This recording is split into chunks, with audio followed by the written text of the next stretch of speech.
This video is brought to you by the 3-Minute Board Game patrons. Keep us independent by supporting us on Patreon.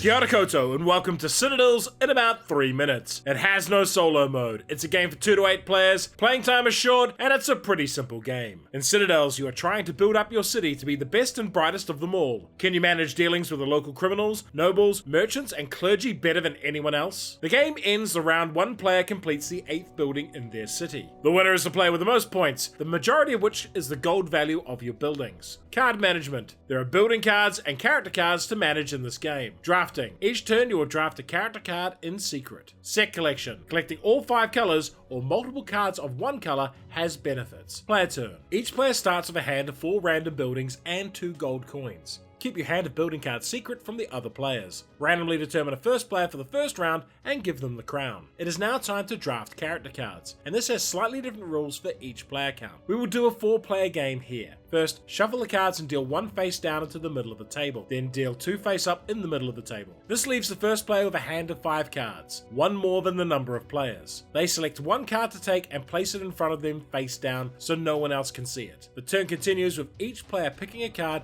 and then passing the remainder left until the last player picks a card and places the unselected final character face down in the middle of the table. Then players reveal their characters one at a time and take their turns in order. When it is your time to act, you may either collect 2 coins from the bank or draw 2 cards and choose 1 to keep and 1 to put at the bottom of the deck. As we already have a manor in our city and you cannot have duplicates, we keep the market. You may then build 1 building paying its cost, shown in its top left in gold coins. Some unusual buildings cost is shown like this and is less than its total victory point value. Now back to the character powers. If the assassin is picked, they select a token showing another character. The thief player acts second and then selects one of the other characters. If later in the round these characters act, the assassin's target's turn is immediately over, while the thief's target must give the thief player all of their gold. The magician player either discards their hand to draw replacements or swaps their hand of cards with another player. The king gets 1 gold per yellow building they control and the first player marker for next turn. The bishop gets 1 gold per blue building they control and cannot be targeted by the warlord. The merchant gets 1 gold per green building and a bonus gold when they take their action. The architect can draw 2 extra cards and build up to 3 districts in 1 turn. And the warlord gets 1 gold per red building and can spend gold to blow up other players' buildings. Unless, of course, that player is the bishop. Once all cards are resolved, it is a new turn, starting with a player with a crown selecting roles again. Why would you like this game? Citadels is 23 years old at the time of this review, and my copy of the game is almost 20 years old and pretty worn out. It's been re-released and updated over the years with new art and additional characters, and this version of the game is now known as Citadels Classic. Citadel's strength is its social deduction and figuring out what role to take that doesn't end with you being robbed or murdered. The game is also short enough that you can blast through around in 30 minutes and either play it again or move on to something else. I'd not really recommend it as a family game as it is a bit confrontational, but for anyone who likes a bit of backstabbing and viciousness in their games, it is ideal. The best thing about this game is when the assassin has a 50-50 chance of getting you